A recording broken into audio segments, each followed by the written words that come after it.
Hello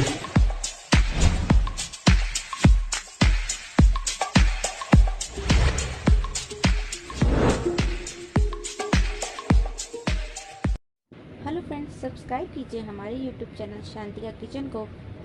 bell icon को दबाइए हमारे नई वीडियो जल्द से जल्द पाने के लिए, और हाँ, लाइक बटन दबाना मत भूलिएगा।